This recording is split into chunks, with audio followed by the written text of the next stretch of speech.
so much about just believing in what you do. You know, like if you get the getting the confidence to believe that what you're doing is good.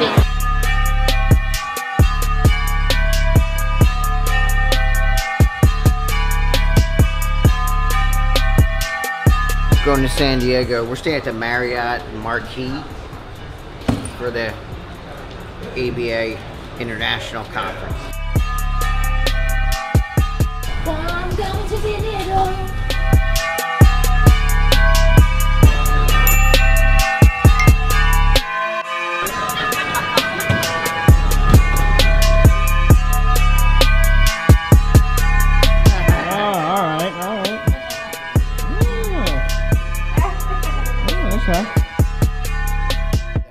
We don't have a bunch of fancy publications. I'm just gonna keep it real with you. We don't have like a bunch of like performance management books. I don't have like a bunch of publications, just a couple little behavior analysis journal of ABA things from years ago. What I do want to say is that there isn't one thing that we're gonna suggest today or talk about that I personally haven't done myself, or Matt, Pierre, or Joe, our executives, because I get irritated sometimes when people are writing or talking or about things that they haven't ever attempted to do themselves. It's just one of my pet peeves.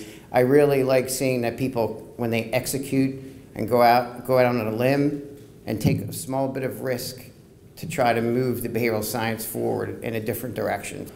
This is what's going to happen to our industry. I'm 100% convinced in the long run that these behemoth conglomerates, these giant healthcare organizations are going to want to buy out small behavior analytic groups. Raise your hand if you think there's some validity to that. I'm just curious. Okay, good. I'm not losing my mind.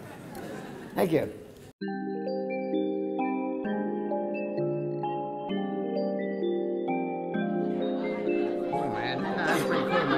Thank you so much. You have no idea what that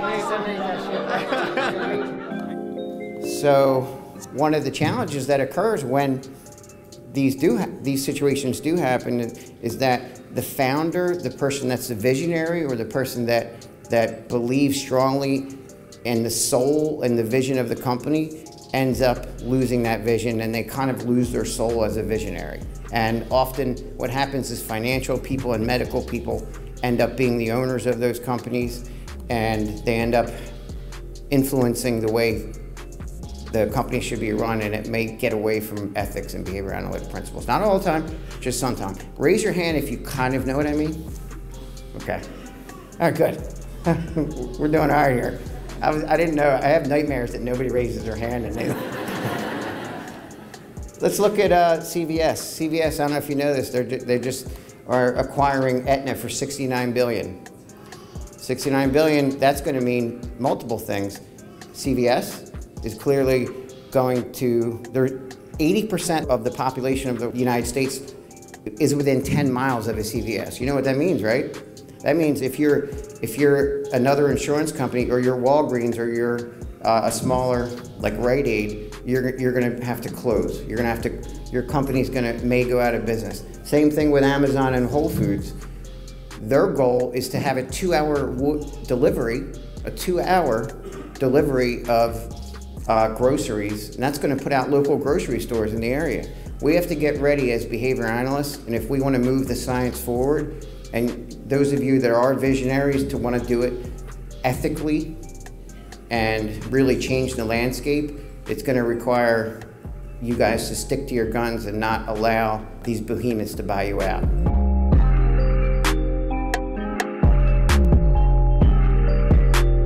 Each department head has to self-monitor and report out their information. So the accountability occurs every single Monday. The department head, whether it's school consultation, whether it's home, whether it's insurance funding, whether it's performance management, leadership training, wherever the department is, it has to be self-monitored and report out, which brings me to that the other three key principles are the goal setting, and you'll see many of the charts, there'll be a line drawn up across that, right where the goal is, because I strongly believe, you know, obviously the goal is the SD, and self-monitoring it and reporting it out makes it much more likely you're going to engage in that behavior than not being called to the carpet, not having to submit it. There are times that our meetings are sort of, it's like someone puts up their chart for their department and it's not looking so good, and it's just like crickets, silence. So it's the data that really drives it. You don't have to say anything. Then the team just gets together and brainstorms. So the other two out of the four main pillars that run through the fabric, so you have the goal setting, the self-monitoring, obviously the feedback, just rigorous reciprocal feedback weekly, and then lastly, pay for performance. Instead of, it's just a massive problem throughout our industry, in any industry, is that people are paid based on time passing rather than on performance. So one of the things that I'll bring up today is the fact that we started working closely with a free app. There's a free app out there that's a bar scanning code. And what we do is we have our employees that are out in the community, instead of them just looking at their watch trying to waste time when they're assigned to a learner, the easiest thing to do, the lowest response effort, is to just make sure you don't engage the learner or else they'll have an outburst, right? Because they're paid based on time passing. With a barcode scan on the back of their ID, there's a barcode. And the supervisor goes around when they're at the swimming pool or at the trampoline park and sees who's engaging very well with high levels of engagement and feeding prompts. And she goes around and flips over the ID and then scans it.